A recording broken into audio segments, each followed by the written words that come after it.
everyone, and welcome to the very first episode of Translating Love. I'm Danielle. And I'm Wolfgang. We are starting this podcast because we think it's a cool and interesting and also exciting project for us to do as a couple, but also for me personally to dip into the podcast world to see how it works, to see how much work and preparation and dedication goes into making a podcast. What's interesting that we're trying, that's like our second trial to do this first podcast. Not because we didn't do well the first time, but more so that it's a process and it's not super easy to sit in front of a microphone to just talk. It's hard sometimes to think of what do I say next and where is this conversation going and where do we want it to go and how do we get there? Exactly. And I think the main reason why podcasts are good and bad is because it's natural or it's even not natural. It's not natural. So we want to make this podcast as natural as possible, which means we don't want to edit a lot because it's tedious, it's time consuming. And by editing the podcast a lot, I think the natural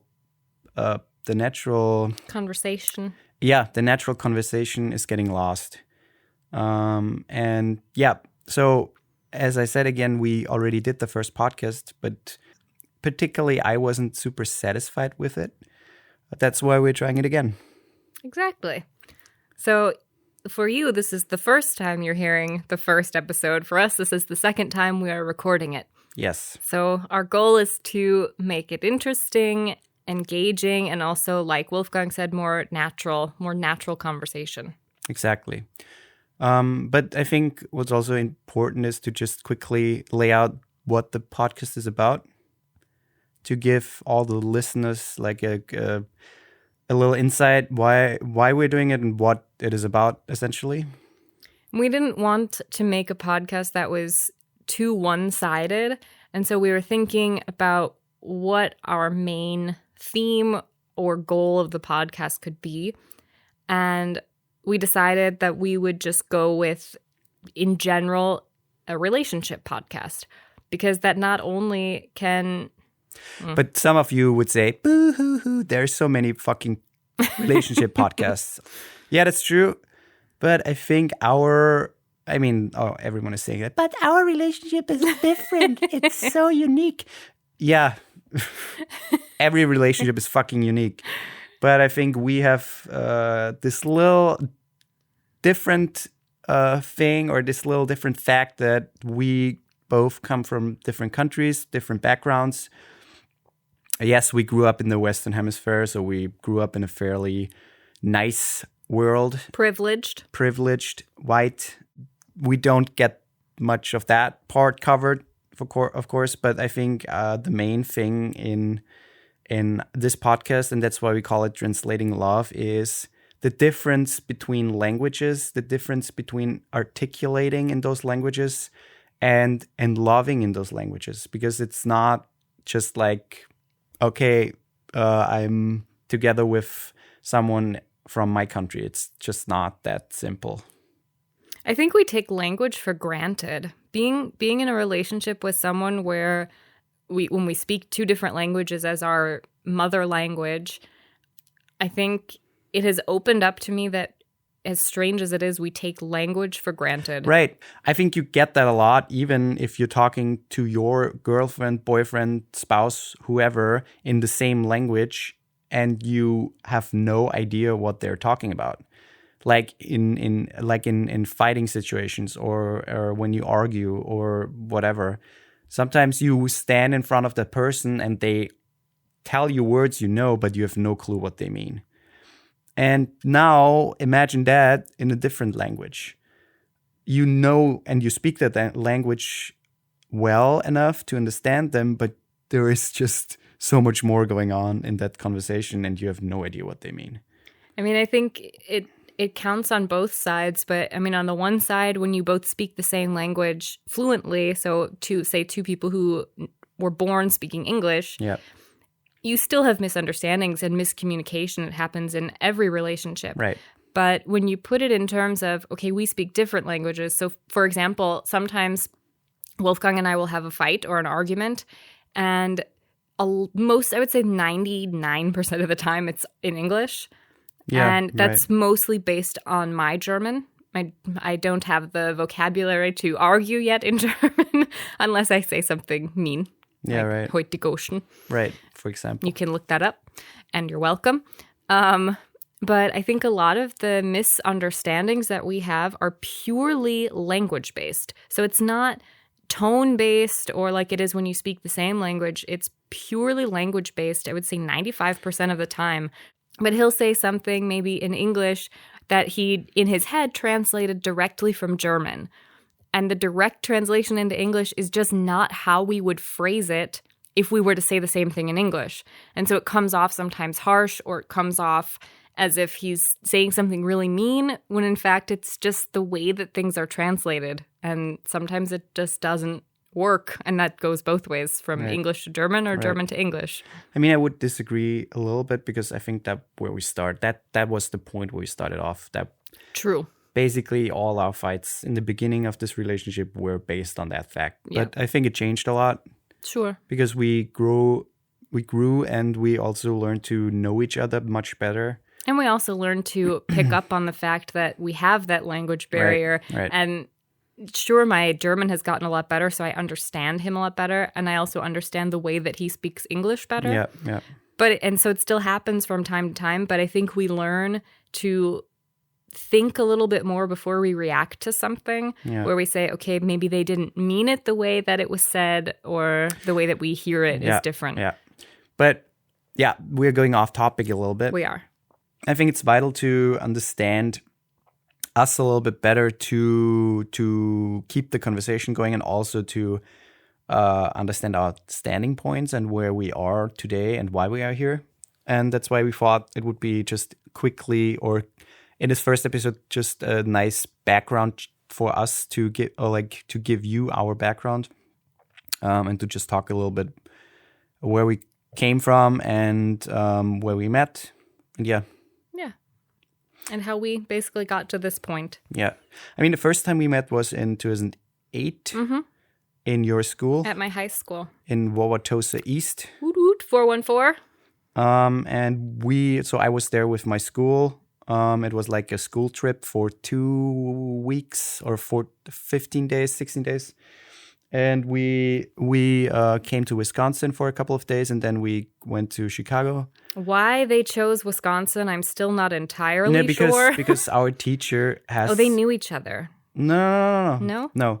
We had like a native speaker in our school from Milwaukee, and our and our teacher has relatives in Milwaukee. Oh, and that's the native speaker, we basically were living, like the whole class were living in the native speaker's neighborhood. So the all families of the neighborhood took us in, and like 2 people in each house, and yeah, it was really nice. But essentially that's where we met, because through that native speaker, we were able to go to Wauwatosa East and spend 3 days there, even though I spent only 2 days there because I was sick. But yeah, it was a cool trip. And yeah, we met there. That's where we met. We met in my German class. So I am very thankful that I took German in middle school and high school. We always had the choice, and this is most schools, I think, in the U.S., or most public schools, but you have the choice between French, Spanish, and German, at least when I was going to school. So it may have changed by now, but those were usually the 3 options. Yeah. And I was always the one to kind of go against what everybody else is doing, the nonconformist. And so I was like, nobody takes German. And so I took German. And I'm so glad I did. Yeah. As you maybe know already, I am from Austria, this little country in the heart of Europe. And not to be confused with Australia. Yeah, that's not in Europe. Happens all the time. That's somewhere completely different. But yeah, I'm from Austria, and so my German is pretty good. My English is not so good. Your German is pretty good. My German is pretty good. Since I'm from Austria, we speak Austrian German. And if you know Arnold Schwarzenegger, you might know what I'm talking about.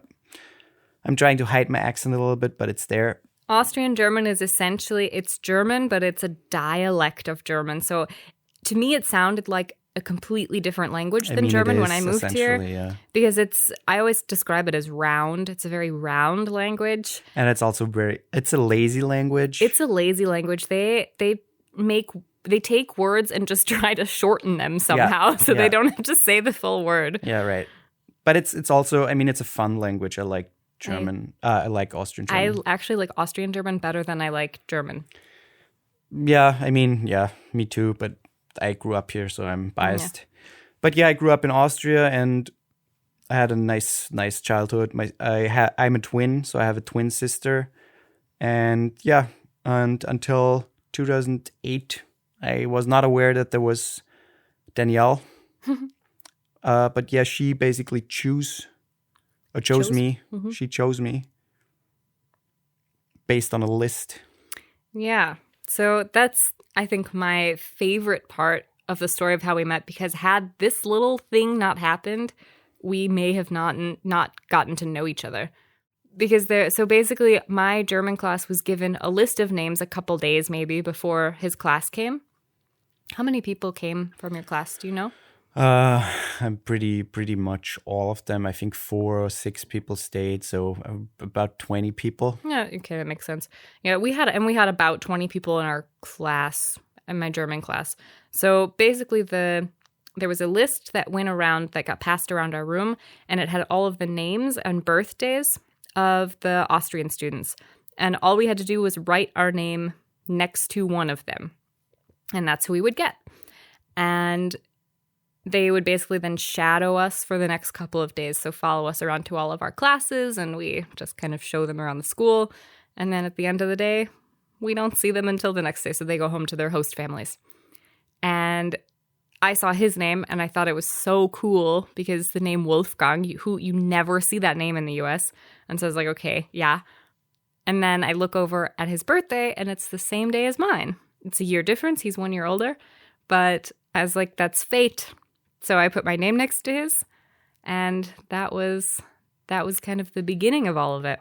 Some might say it's a coincidence, but essentially isn't it the same? I think it's fate. Isn't life based on coincidences? I don't know. Maybe. Are you going to get philosophical now? Yeah, I don't know. But yeah, that's how we met. And we stayed in contact over Facebook, because that was I think 2008 or 2007, Facebook came to Europe. And so thanks to Facebook, we stayed in contact until 2016, where I went back and things, turned a little bit for us. Mm-hmm. Yeah, I mean, we got more serious. When you're younger, I mean, we were 16, 17 when we met. 17, yeah. Yeah, and, I totally had a crush on him when I first saw him. And the night before, so when I knew it was going to be his last day, the night before, I wrote a little note, because that's what we did in 2008. We used to write notes to each other, and so instead of actually talking to each other face to face. And I wrote him a note that asked him basically to be my long-distance boyfriend, but I chickened out, and I never gave it to him. And I ended up finding it years later, but... yeah, so I totally chickened out. But it turned out he didn't even come the last day because he was sick. So that was a huge bummer, because I didn't really get to say goodbye or see him off. Yeah. And so that's why I was so glad we found each other on Facebook. Maybe that was also fate that I was sick. Maybe it was also fate that I chickened out. Yeah. So, yeah, basically, I mean, we were young. There's no, you don't think about, okay, that could happen, or that could be something. Or that could even work, because we live so far away from each other. You just don't really, it's just something out of your world, out of your spectrum, so to say. But as you get older, you start to realize that those boundaries really aren't so massive when you really think about them. You have to be able to sacrifice a lot of things, sure, but it's not impossible. You start to see that those types of relationships aren't impossible. It's a lot of work and a lot of dedication. More so with normal relationships, but yeah. But more, I think, in another podcast. Normal relationships. Yeah, in regular. Yeah. Not long distance, different. Mm-hmm. Yeah, whatever. But yeah, we stayed in contact, and in 2016, we were both in a place where like things changed a lot. I was done with my bachelor's and basically on the verge to break up with my girlfriend back then. And yeah, and you were married I was married. still, and but also not really happily married, and there was a lot going on, and we essentially found each other again, kind of, or we started talking more and more, and And we started talking more, not just like friendly talking, but also like showing each other that we truly cared about each other. We would tell each other things that we weren't exactly comfortable talking to other people about, where we, at least for me, I felt like he really understood me yeah, it was an intimate in talk, a and lot it was of more ways deeper. that other people didn't understand me. Yeah, it was just deeper level conversations, and it was really nice. And yeah, when I was done with my bachelor's, I decided to go back to the US and visit her. At that time, I was living in Oregon, in Oregon, yeah. Portland, and I'd moved out there because I have an older brother, and he and I play music together. And we had a band when we were in Wisconsin since we were in high school, we were playing together. And we made an album in 2014. And then he was like, oh, I'm moving to Portland. And so I decided to follow him. And we continued our music there. And so that's kind of what led me out to the West Coast. Yeah. So yeah, I visited Danielle in summer 2016 and stayed in Portland for a week. And then I went to San Francisco, and then I went home. And from that week, basically, we knew, okay, there is something we might want to like try to sort things out first. Yeah, I mean, we knew before that there was something, but it's kind of hard to know It got more clear. how you feel about someone when it's only through texting or social media, Yeah. that kind of communication. It really makes it more solid and more clear if you see them face to face and you spend time with them and you know, okay. And I think we knew, I mean, I felt like I knew from literally the first second I saw you. When I picked him up at the airport, I was like, yep, what I feel is real. It's not just some random little crush or something. It was real. And Yeah. after his trip, I mean, the last night of his trip, we were both sitting and talking and thinking, okay, what do we do next? And I had already had a trip planned to Austria before he came. I had planned a trip to visit him there, basically for the same reason. I had also been through a trauma, which won't be talked about in this episode, maybe at a later time. And it was just 2016 was kind of a shit show of a year. Yeah. It was both the best and worst year of my life, I always say. Yeah. But yeah, going through a divorce and struggling with how I feel about somebody else while I'm still going through that divorce. And then I went through a trauma, and it was just kind of a lot. And so I needed to kind of get away. And I had that feeling, it's kind of a cliche, but you just need to get as far away as possible from Basically, where you are. Run away from all your problems. No, not No. away from, No, but no, a I way know. to be able to process. Because know. where I was, I didn't have the space to I be know. able to do that for myself. And so I just decided, okay, I need to take a little trip. I had never taken a trip solo before overseas. And so I thought, okay, that would be kind of a spiritual journey for myself. And so I had actually planned a trip anyways, like a 2-week trip, I think, to Austria. And then he ended up coming to me before that in the summer. Yeah. And by that time, once he left, we knew that it was something more, and I ended up extending my trip, so it was a month Yeah. that I came to visit. But that is in more detail in the next episode. We go into a little more detail about that whole time. Right. So now you know where we met and how we met and why we met. And in the next episode, which will be part 2 of our little story, we'll go more into detail how we came together, the visa stuff, getting married and stuff like that. And I also hope that that's beneficial to anyone who's in a similar situation where they're not sure how any of that stuff works. And also And- more like, not like if you think about, I have someone in another country, or I would need to go there, or he would need to come here. It works. It works. We're living proof. And there are a lot of people we know that happened for them. It definitely takes sacrifice. So you Yeah. have to be open to sacrificing things, because you can't. One person is going to have to sacrifice more. That's just how it is. Yeah. But it's also a relationship. Relationships are give and take. So everything eventually balances itself out. And it also, I don't think that it should ever be seen as, okay, I did this for you, now you have to do something equally as massive for me. Right. I think it's just, you have to be able to work together and come to the decision together of who makes the bigger sacrifice in this at this time, because there will be other times in life where that's what relationships are about. It's give and take.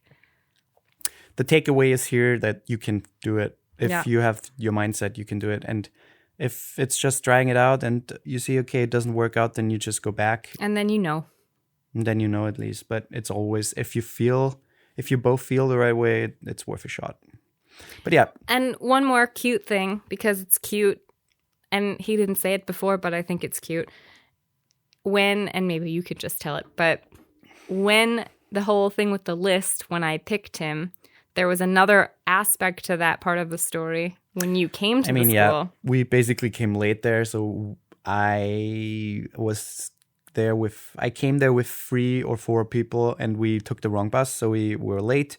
And I remember walking into the school, and I remember Danielle and 3 other people or 4 other people, like the other shadowing colleagues of Danielle, were waiting for us. And when I saw Danielle, I was like, I hope that she is the one who I will follow around. And yeah, we'll know how that worked out. Pretty well, I'd say. Yeah. So yeah, I hope you like this first episode. I know it's a process, as we said before, and we'll not try every to... episode will be like this one. We wanted to give a little background about ourselves and our relationship, because I think it opens up then more topics in the future where we don't have to constantly go back and explain, because we're talking about this because blah, blah, blah, blah, blah.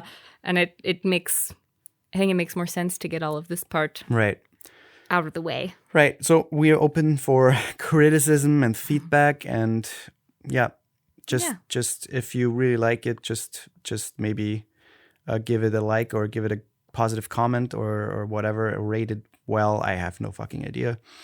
And yeah, I hope you will tune in for the next one. We're also open to for anyone out there, if anyone is listening, who is in a similar situation where you're in a long distance relationship in 2 separate countries, or you're struggling with that stuff. We're always open. You can always reach out if you need help. I actually had a lot of help I found a blogger in Austria who was from Australia, and her now husband was from Austria. And she was basically in the same situation where it's just a lot to process, and it's a lot to figure out. And she was a really big help to me. But yeah, so, more in the next episode. More in the next episode, but You can always reach out. Bye. Bye.